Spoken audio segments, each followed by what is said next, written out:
Okay. So I will try to remember to do this for each of our classes because that way you can go to my account in YouTube and just like click on the lives and see any lectures that you missed or forgot or don't understand your notes from. Right.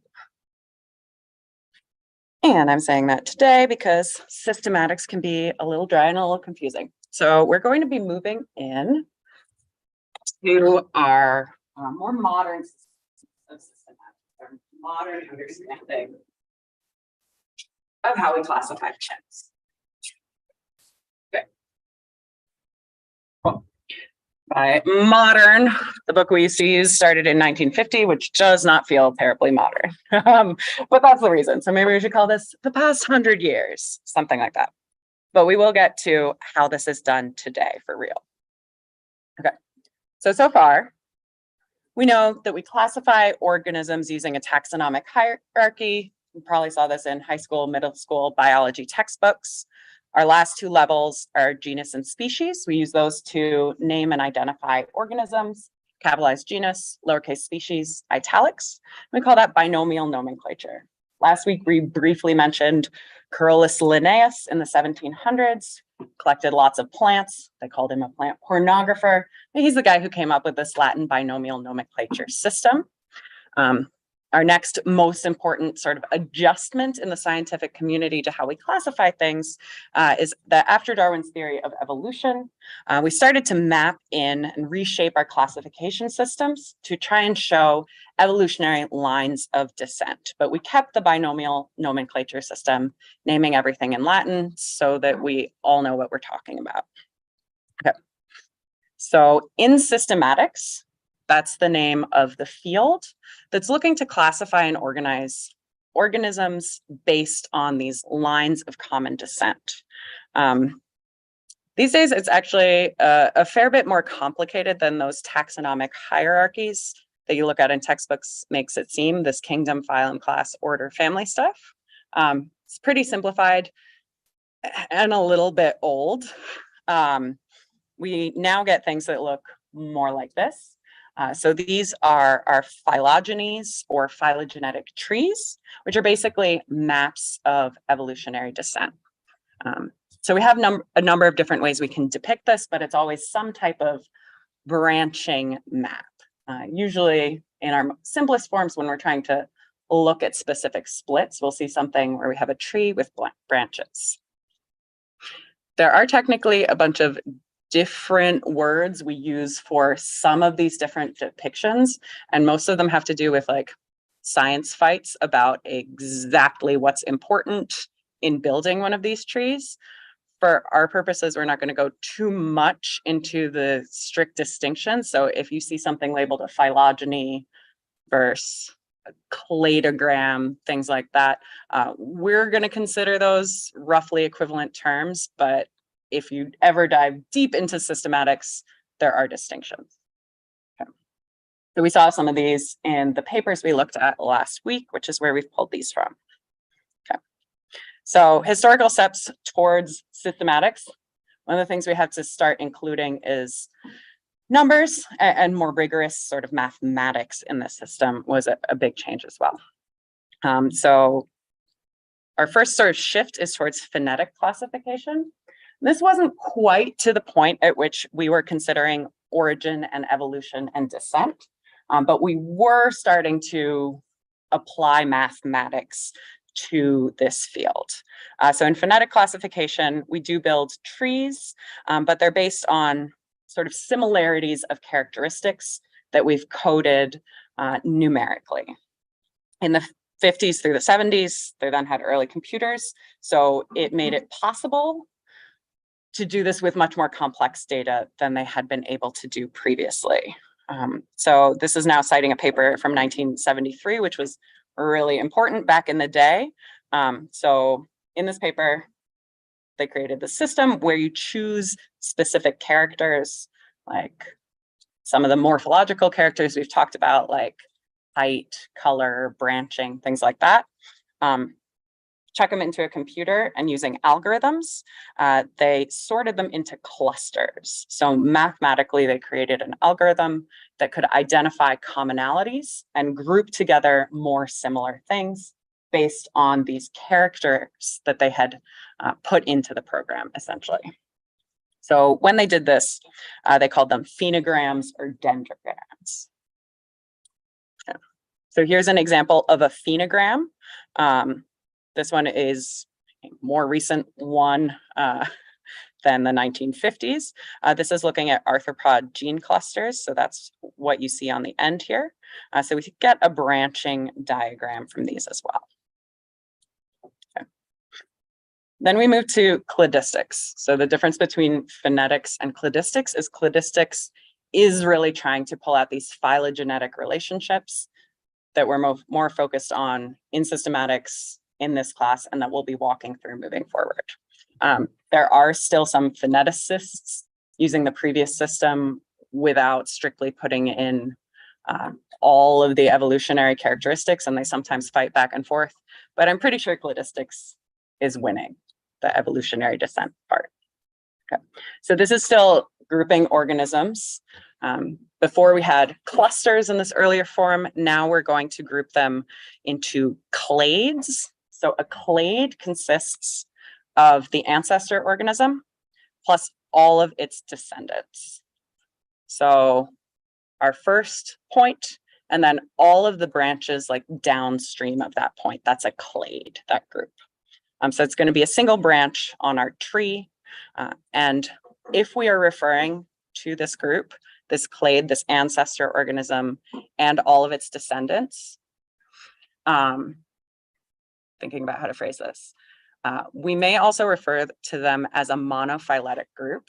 And the reason we would use that term instead of a clade is often we're looking at whether specific characteristics, a specific mutation, a specific trait, whether it appears in a group that's all descended from the same ancestor, or whether it's popping up at different ends of our tree, essentially. So you would say about a trait that it belongs to a monophyletic group to specify that this trait that you're looking at can all be essentially traced back to this same ancestor organism.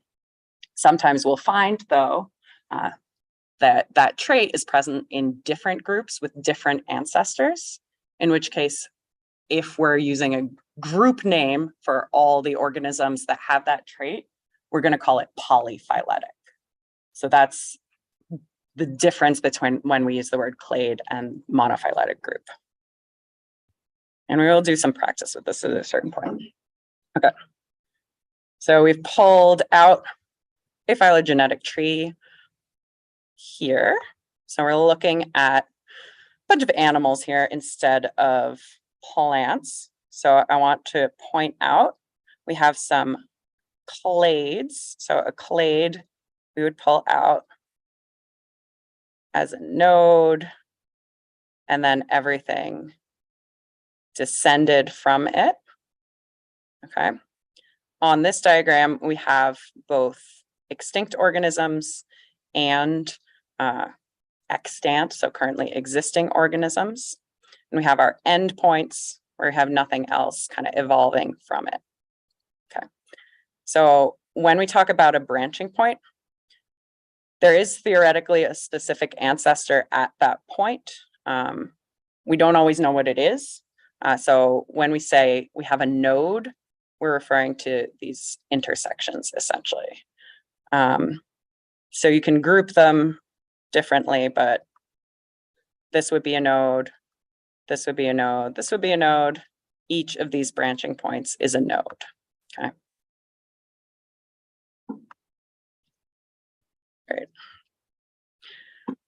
Now we get to the concept of phylogenetics. So this is moving forward, really related to this cladistics idea. Knowing the difference between those two things is not really important for our purposes. So these are all words that you kind of just want to group together in your mind. But we do have to think of what tree do we like best? Why do we like it best? We're making essentially a hypothesis about evolutionary history. based on things we can observe right now today.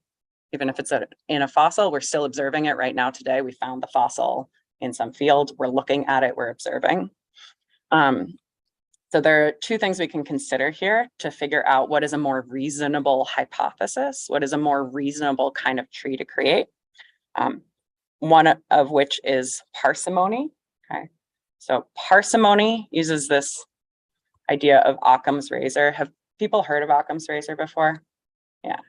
The basic idea is that our simple, quick, right. If you have a bunch of explanations, the simplest one is the one you should choose, right? You should just choose what is the easiest sort of way to get to that path, okay? So you're chopping off with your razor extra extraneous changes. So for our purposes in systematics and building these trees, parsimony, using this concept of Occam's razor, this idea, we're going to be looking for things that require the fewest changes in terms of, like, think of them as like mutations, right? Like, how many times did you have to have something mutate and branch in order to get to this tree? So we have mathematical ways we can calculate that and figure out which tree is like actually the simplest and requires the fewest changes. Okay. The other thing we can look at is character compatibility. Character compatibility, the characters are just our characteristics of whatever we're observing. In this case, our character plants. And we can look at the character states. So like red flowers versus white flowers. So these are often things that we would be scoring as we're trying to determine what is most parsimonious, what is our simplest explanation. So these two things do kind of feed in together as we're assessing trees. Okay. So here we have a little example. We're going to learn some more words. Okay. So we're looking and thinking about character compatibility as applied to trees, or sorry, as applied to phylogenetic trees. I should be specific. Okay. So here we have a phylogenetic tree. When we have like a comparison organism that is not part of the group that we're actually intending to look at and ask questions about, we call that an outgroup. So here our turtle is our outgroup. So this is saying that the outgroup plus everything inside in the group that we're looking at has vertebrae. Okay. Here we see characteristics of our in-group. We're going to take this in-group to be mammals in this diagram. People make a lot more phylogenetics examples with animals than they do with plants. So we'll be applying these concepts to plants eventually. But we're pulling a lot of more familiar examples first. Okay. So our in-group here is mammals. And we've nicely marked some of our changes. So we can see here evolution of hair. Here as we're getting more inward, meat-eating teeth, and so on. So I want you to quick answer to yourselves and then talk to your group mates. What character, we're going to use the word character, is going to separate wolves from Felidae, and what character separates the two cats into different genera? This should be pretty easy, but I want to hear some whispering.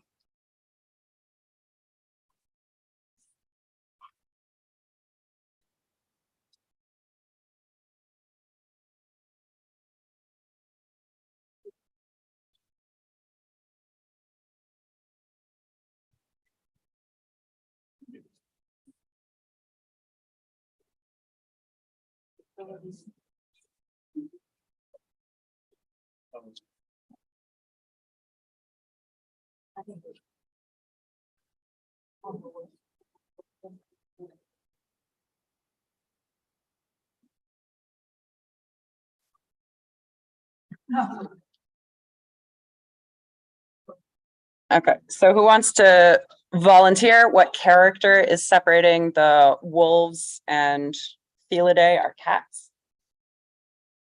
Yep, retractable claws. And what is separating our two cats from each other here? Someone over on this side of the room. Yeah, we got purring. Okay. So not quite from this map, but we did just learn the word monophyletic. So imagine I wanted to make a group that was just all animals with tails, right? So I'm calling this group tailed animals. Using your knowledge of animals in addition to this, do you think that would be a monophyletic group or a polyphyletic group?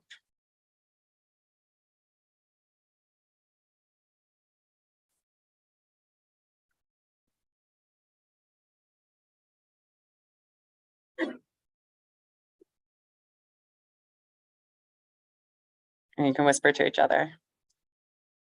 You know, it's easier to talk to one person instead of to 20 people.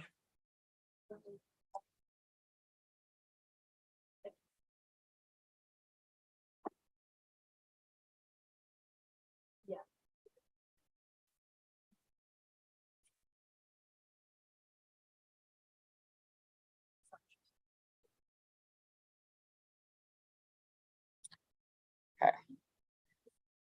So as we're thinking about this, if we only had the information on this map, we might notice that they all have tails and call it monophyletic.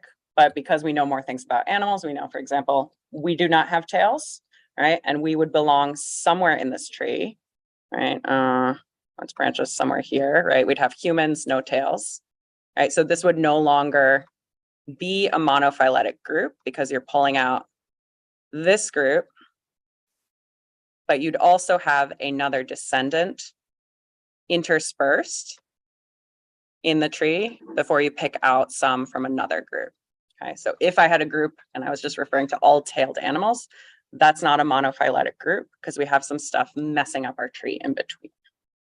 Okay, so that's just sort of an explanation of what I was trying to say to you with the monophyletic definition before.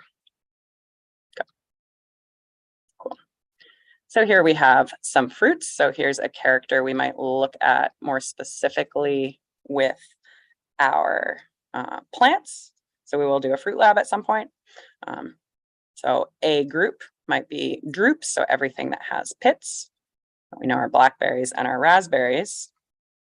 A notable difference from cherries, right? Okay. So we're going to look at these and try and reconstruct a phylogeny. So we're going to have some common ancestor. It's going to have some seed, going to have some type of pit. Then we're going to have a line going towards multiple seeds.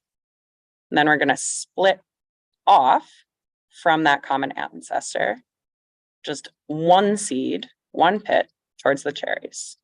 All right, so we have a common ancestor. We have this split here at this node. Something's changed. We could then branch into raspberries and blackberries based on their multiple seeds. So we would be doing much more complicated versions of this as we are building phylogenies, but that's the type of data we're looking at. And then we're trying to draw these types of connections to figure out what the common ancestor looks like potentially.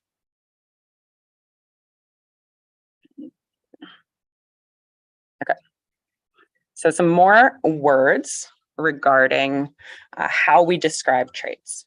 Okay. So if we have a new state, so basically think a new mutation, we're sometimes going to call that a derived character. We'll also usually see that described in journal articles as apomorphic or an apomorphy. So an apomorphic character state is something new that evolved in a specific lineage. If we refer to a synapomorphy, think like synergy, things kind of together. So a synapomorphy is going to be a mutation that you then do see in the ancestor as well as all the members of your clade. Okay. So if you see it only in that clade, you're seeing this trait in a monophyletic group. It would have this synapomorphy, but some traits evolve multiple times, so that's not always going to be the case. So some traits evolve in just one specific group, some don't. Okay, so apomorphy, something new. Synapomorphy, something new that you see in all the descendants of that group. So here are raspberries and blackberries shared a syn apomorphy from their common ancestor, that second X, right, which was the multiple seeds. And so that would be our monophyletic group there, sharing that syn apomorphy. Okay. So thinking some more about monophyletic groups. So Sauropsida is a group that includes birds and reptiles, as well as a bunch of fossils and extinct stuff. We have here a outgroup, Lysamphibians. So this is going to include all modern amphibians. So as an example, I want you to think about like frogs. Okay.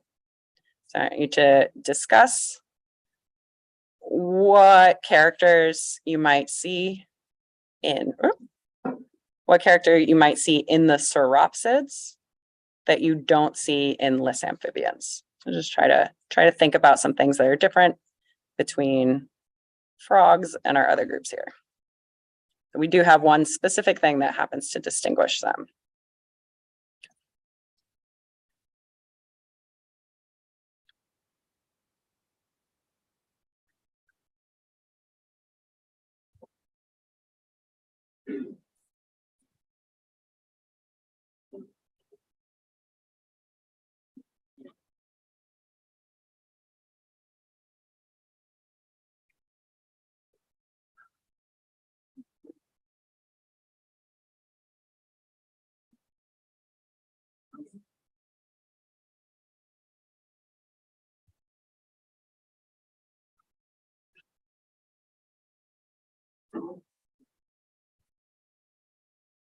So we're not going to spend a ton of time on this because this is not plants, but does anybody have any ideas? Oh. Do birds have tadpoles though? Oh, frogs have tadpoles. Got it. Okay, so our out group has tadpoles. So it is actually something about reproduction, not tadpoles specifically, but it's about the types of eggs they have. Birds and reptiles have like land eggs with shells, whereas some of our Lysamphibians have like watery eggs that float on water. All right. Now we mostly do this with molecular stuff, or at least we incorporate molecular stuff. So molecular systematics involves the study of DNA and gene sequences as we look for synapomorphies. So these evolved new sort of character states as we're building our evolutionary trees. Okay. This is referring to Cronquist's little cactus from our lecture last time. The reason it's in there is last year we did use a textbook for this class. I've decided this stuff changes enough that I don't need you buying things for it. But what we do want to know is that this changes a lot, okay? So our classification scheme has changed a lot, as you might expect, as we include a bunch of genetic information, because there's a lot of stuff in genes that you don't necessarily see with your eyeballs. Okay. Hopefully we know this by this point. All right, so I'm going to tell you a fun but embarrassing fact about me, I guess. So the other day, it was late at night, I was very stressed and I convinced myself that plants don't actually exist, which is part of why I set you the problem of telling me what a plant is. Right? I was having a little crisis. And that is partially because of all these changes, right? We've had significant changes to phylogenies since our nice little 9th grade biology or middle school biology textbook. And we no longer have a lot of those same simplified groups that they printed in the past. So this is actually a current map from a recent paper of eukaryotes based on a lot of new sort of molecular data. So you can see that this map has an awful lot of words that you probably did not ever see in high school unless they've significantly changed biology textbooks. Have they? Have you guys seen these words before? I'm getting older, so maybe at some point I'll be like, no, that's what we learned. Okay, cool. So yeah, so that is part of why we were discussing what really counts as a plant, because we have these changing definitions as we reshape phylogenies based on new findings, especially genetic findings, which were not really available to us in the past. Yeah. That's why if you Google it, the internet cheats a little bit and just talks about land plants because that's a clear monophyletic group. But if we try to include a lot of other things, it gets a little more hairy. Okay. So we're gonna think about the most simplified map, kind of getting you to plants that I could come up with, going through a bunch of papers. Okay. So we got life. We're gonna break ourselves into eukaryotes, archaea, and bacteria. Okay. We talked about some characteristics that we were thinking about plants last time. So we came up with like photosynthesis, cell walls. Plants also happen to have vacuoles inside them, so big collections of water. But it is the case, if we look back at this map, that's actually true of some bacteria as well. So that can't be like our defining characteristic for plants. Otherwise, we have to reshape all of this. Right? It's not a synapomorphy specific to a monophyletic group of plants. It appears elsewhere in the tree of life. So that's when we talk about plants, we are trying in this class to define it as a line of descent and a specific line of descent. And we're going to be walking through a tree. And it's mostly going to be a tree of land plants. Yeah, but that's why it becomes difficult when we try to define plants by just one character or just one group of characters. Okay. So we're going to take our plants. We are going to evolve photosynthesis. So I made us a fun little motion thing. Okay, so plants are going to be eukaryotes. And here's what happens with our eukaryotes. We got a eukaryote or a proto-eukaryote and a bacterial cell. A little eukaryote eats a photosynthetic bacterial cell. Right, now we have an organelle inside. This is endosymbiotic theory. It's how we think we got some of these functional organelles inside cells. So for our purposes, we're thinking like chloroplasts for our plants. Okay. So we got eukaryotes, we got some animals, we got some fungi. Please, when you give me plant collections, do not give me a mushroom. A mushroom is not actually a plant. If you thought it was one, that's not a problem for me, but I'm telling you right now it's not. So fungi is a different group. Okay. We're gonna have some definition of plants over here on the side. All right. So we got some plants. This is a very simplified diagram, generalization, skipping a lot of bits, as we saw in those systematics articles that we, let's say, skimmed last time, and that chart I just showed, that diagram I just showed you. So we got some plants. We also want to think about some algae, right? Some algae are sort of related to plants. Exactly how they group together with the plants is kind of complicated. Okay. So our common evolutionary point here is the, let's say, formation of symbiosis with those photosynthetic bacteria, pulling them in through endosymbiosis, and therefore getting our photosynthetic chloroplasts, which we see in plants and some of our algae, but not in animals and fungi. That's why we were describing a bunch of our plants. A word you gave me was autotrophs, I believe, right? They're making their own food. They're doing that with their chloroplasts. Okay. All right. And we're gonna now think about green plants because that is actually a phylogenetic group that we are still seeing, at least in these newest trees, as far as I can tell. Okay. In the green plants, we're going to branch off our green algae. So some of the algae split off before the green plants.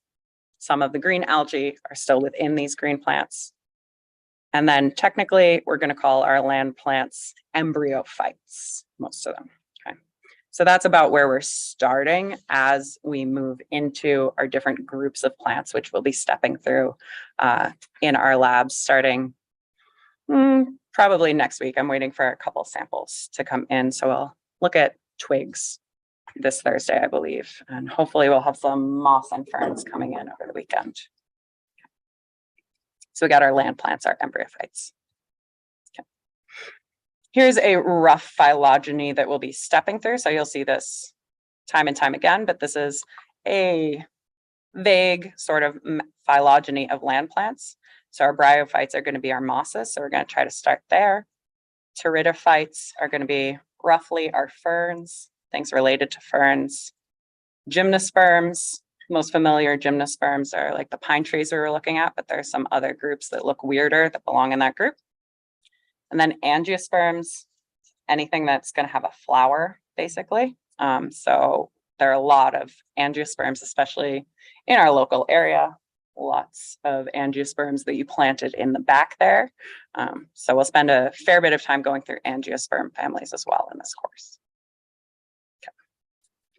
That said, there are lots of revisions to angiosperm phylogenies. So here's one from 2003.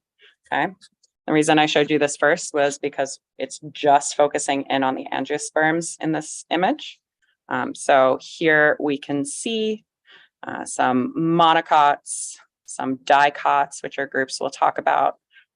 One of the things I am going to ask you to do before you leave class today is go look at those plants and let me know how many leaves they currently have, because that's actually going to be our biggest division, or our most observable division, I should say, between our monocot group and our dicot group, is those first seed leaves that comes out, whether we have mono 1 or whether we have di 2 little cotyledons, these first seed leaves.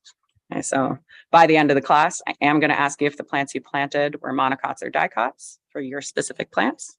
So go take a peek and try and start to count leaves. It's going to be one of your first things. Right. So here's an angiosperm phylogeny from 2003.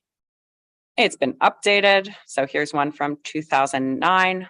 We can see they don't look the same.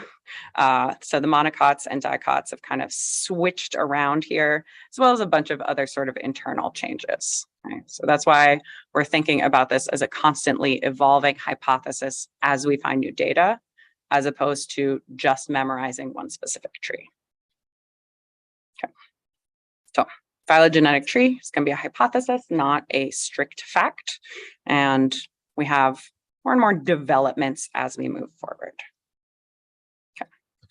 So I'm going to leave this up on the board and hand out some whiteboards. I have an image here showing you 2 sister taxa. So the taxa we have out at the ends of our branches, 2 and 3. I'm showing the 2 and 3 are sister taxa. I want you to go through, think about whether any of these other things look like they might be called sister taxa. I want you to go ahead and label and identify some nodes, some branches, and some clades.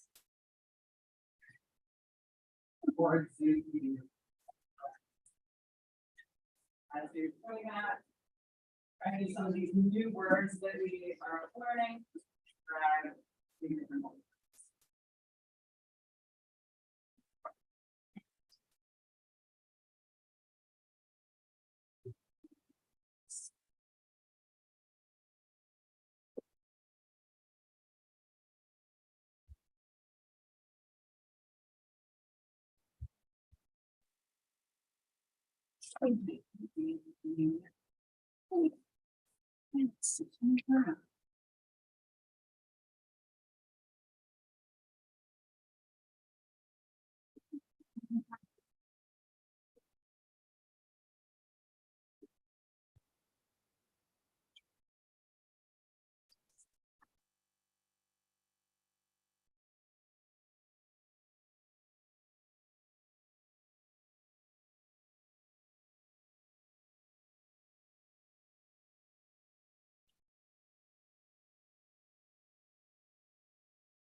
Okay, so before we talk specific answers, because the real point of this is to just practice looking at a tree and practice some of the ways we might describe parts of the tree.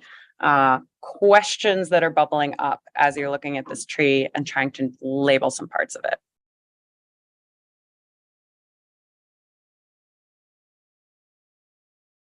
Nothing? Okay, cool. Okay, so what are some other sister taxa then?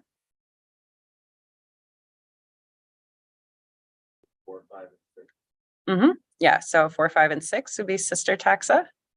So sister taxa are going to be essentially things that are next to each other on a tree, but specifically they're branching from the same node. So sister taxa have the same most recent ancestor, essentially. So we can see 2 and 3 branched from D. We can see all of 4, 5, and 6. We had a sort of three-way split here. Three-way splits are not like optimal, but they do sometimes exist. So these would all be sister taxa to each other here. We might also say D and C could have been sister taxa in the past if we ended the tree there, basically. Okay. So any question about branches and nodes?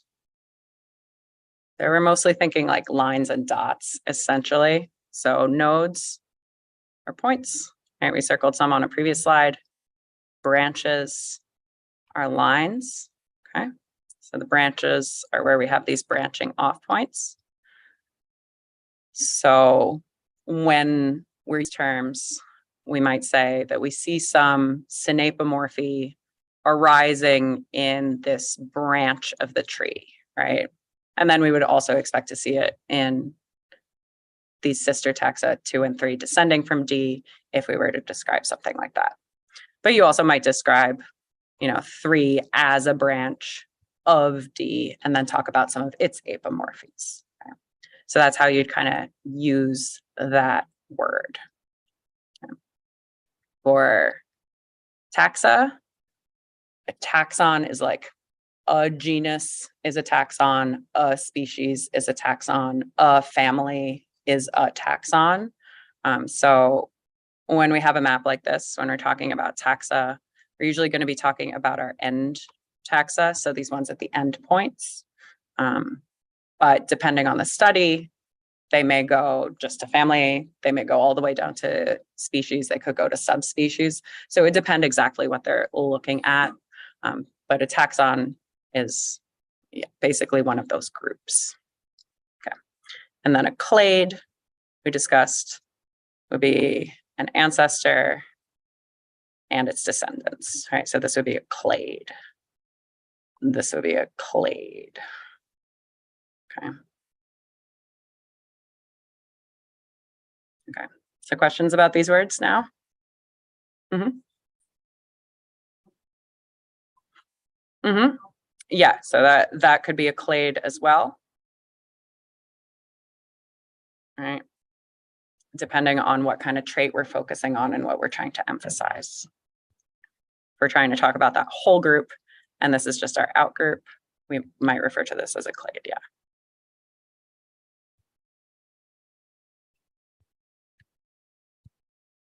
Okay. So at the end, I put a couple of terms for us to know, and I'm going to go over and make sure that we talked about all of these.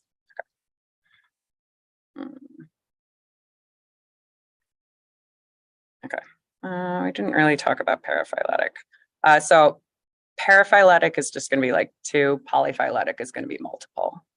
So we'll just circle monophyletic and polyphyletic for now. Polyphyletic. So I am a very concrete examples person. So I want to show you like what you would actually do to build some of these trees if you were doing the research yourself. So I made a quick little example, which is the other reason I am on my laptop for today. Okay. So I'm going to go ahead. Yeah, let's do it in here. No, I like actually these are. Okay. So to build these trees, we're going to use computers. We're going to be using computer programming. R is a very common statistical programming language used in biology. I think biologists mainly like it because it's free and therefore freely available to tinker with, and pretty much everybody can use it. Who's used R before in this group? Okay, in that case, I'll give you a little bit of an introduction. So this is our base R, basically. So you just type commands into it, and then it does them. I was just downloading some packages for us.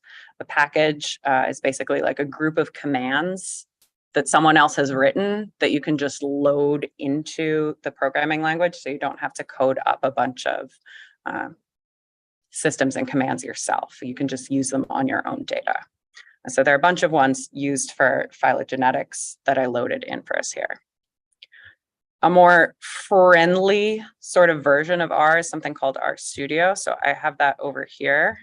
I just like the old school looking version a little better because I feel like I can control it a little more, but this is easier if you're getting started because it has some things that you can do without just typing in this terminal. Like you can load files by importing data sets like this instead of having to like type to import stuff. So you have a window here. I've pulled up some R code that I wrote previously, so some commands for us that we can run. And that's what's appearing here. Here at the bottom is where I would actually type individual commands that I want it to run. Over here we can scroll through some files, some plots, packages that I'm using, and a help viewer. Up here at the top, we can see data that we have loaded in, and we can look at some current values. So things that I've assigned numbers to. I've assigned some numbers to this DNA dist variable, and you can see that here. If you wanted to look at what I typed in previously, you can look at a history. So this is a history of all the commands that have been run in this little command window here. Okay, so yeah, we're gonna flip over here. I think it'll still work. Sorry, deciding. Now people use RStudio more, so we'll be in here. But I want to open a new session so that we can see what it's doing. So, that's it. Okay. Documents. Let's open RStudio.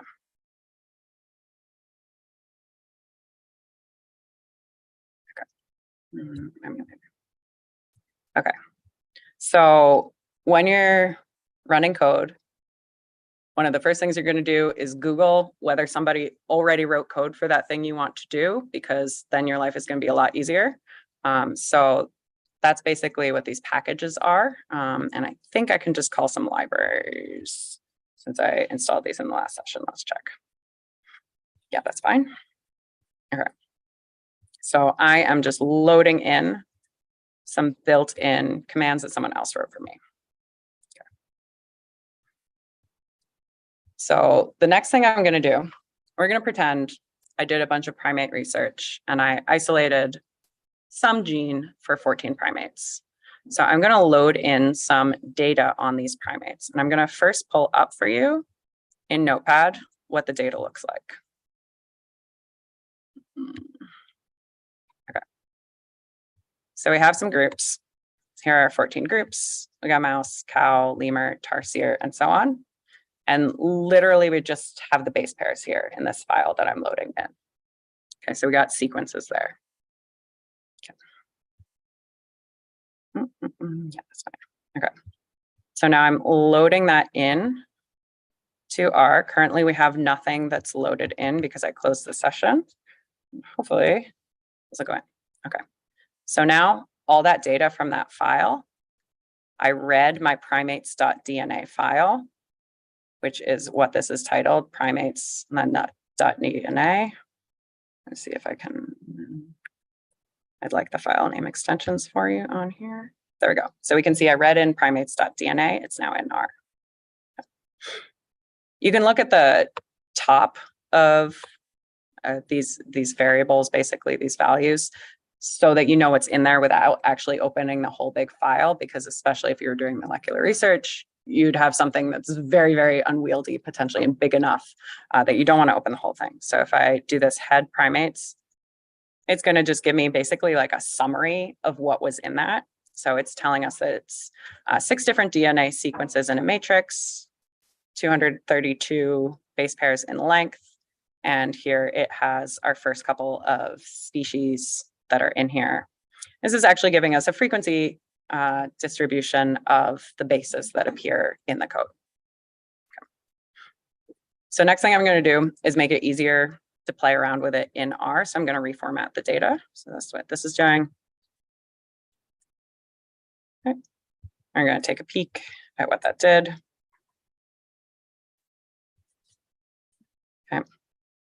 So we just kind of reshaped it. We still have the ACGT in there, but it would look a little different, and we can now actually open it and look at it here. So we can see now that we've also sort of changed it. Instead of directly being in there as ACGT, we've changed it to numbers, so it's a little easier for us to work with numerically. When you're reshaping data, the reason you would do this is you have some specific chunk of code that's going to look for specific pieces of information in specific places in your data file. So you need to make your data file look that way, which may not be the way you recorded it. So you're basically pulling things from your notes. Okay. All right. And I pulled this open so that you can see here. Okay, so here's written out because I wanted to wrap my text. Okay, so part of the reason we're doing this also is to notice how there are going to be like differences based on choices we make using our algorithms. So this first tree that we're going to make is based on a specific model from 1969 about how you should build trees. And it comes with some assumptions. So it's going to assume that there are roughly equal base frequencies and roughly equal mutation rates. And that is an important assumption that it has for the math that it's putting into this algorithm in order to build the tree. And it is typical that if you were doing this type of research, you would say what statistical methods you use. And if those were pulled from a specific paper, you would reference that as well. Okay. So we're computing some genetic distances based on this paper. Okay, so that's what our DNA distance thing is. Okay.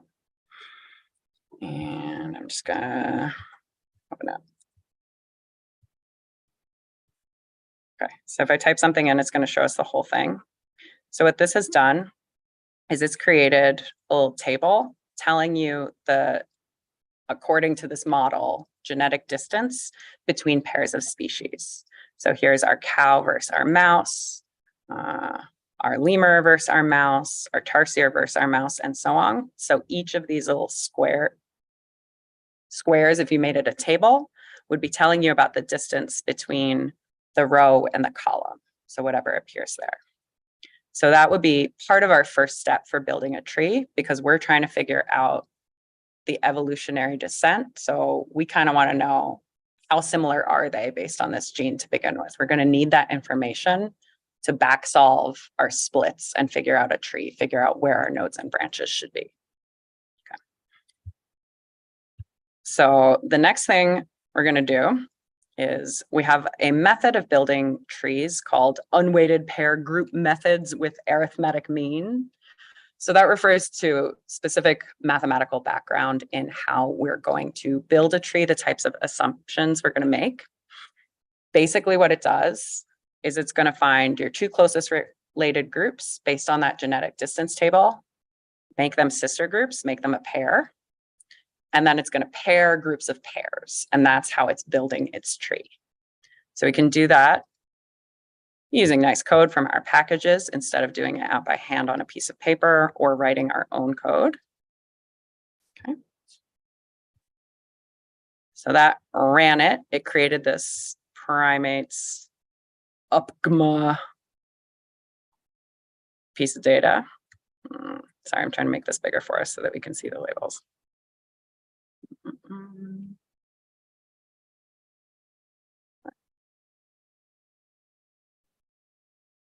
We don't need to open that. What we want is the plot, right? So it's created some numbers for us and we can now plot the tree. And that was also part of what I was downloading those packages for.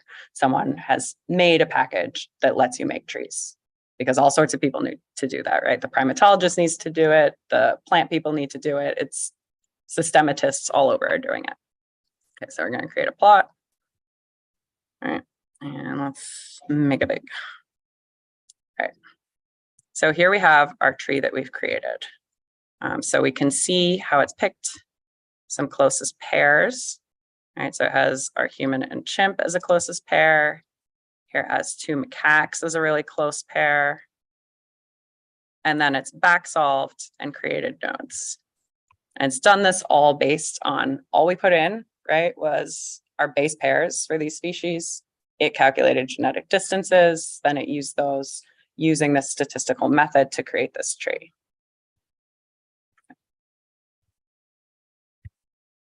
I'm gonna leave that one up because the next thing we're gonna do is create a different type of tree.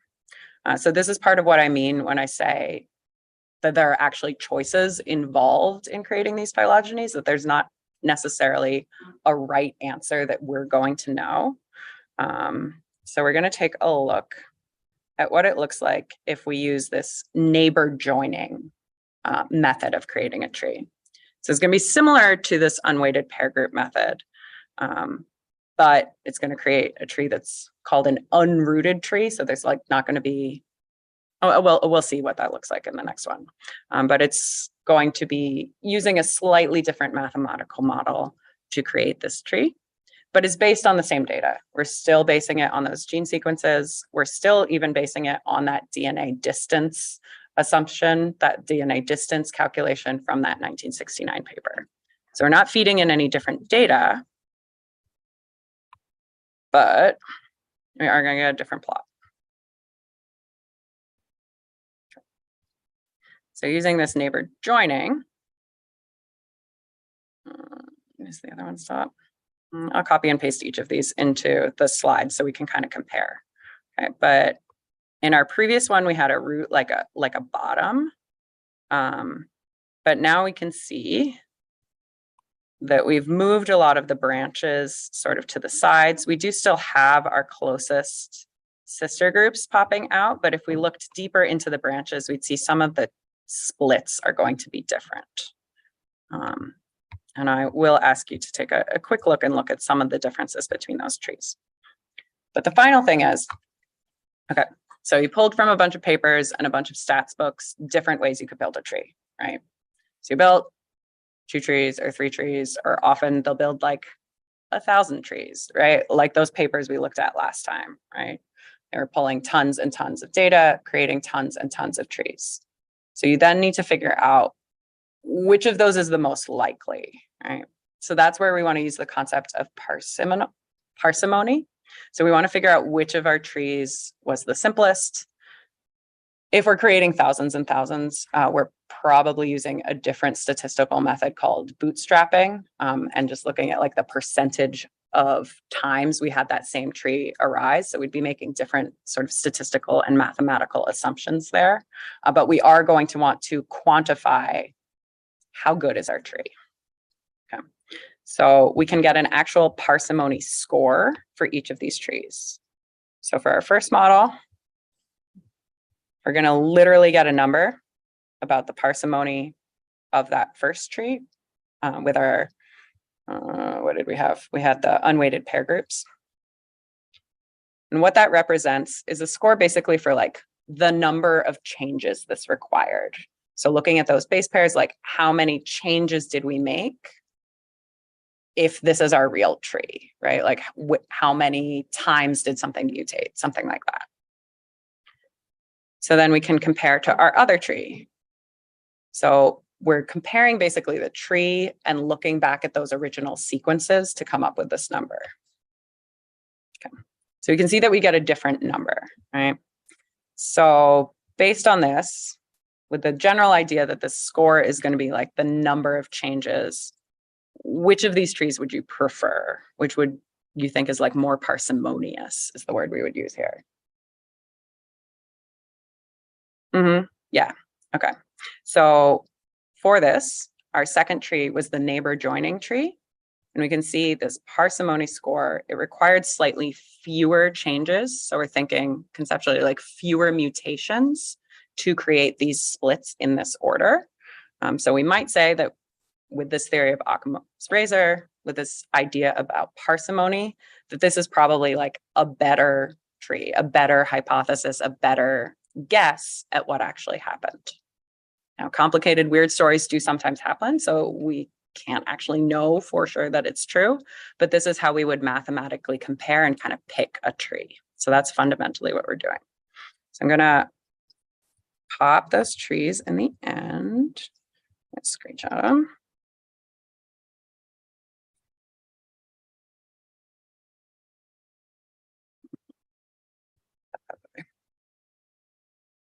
I want you to go through and appreciate some of the differences between these trees. Think about how we might describe some of these differences in groupings.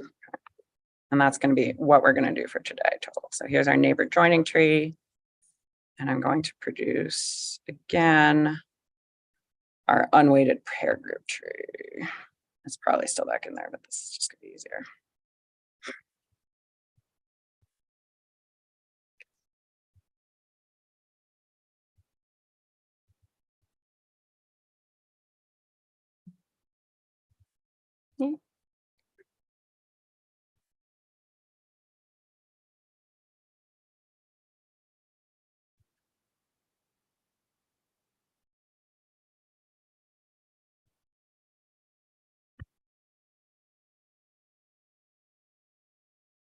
Okay. And actually, maybe I'll just give you the code in case you want to play around with this at home. I don't really expect you guys to play around with this at home, but it's always nice to have the possibility.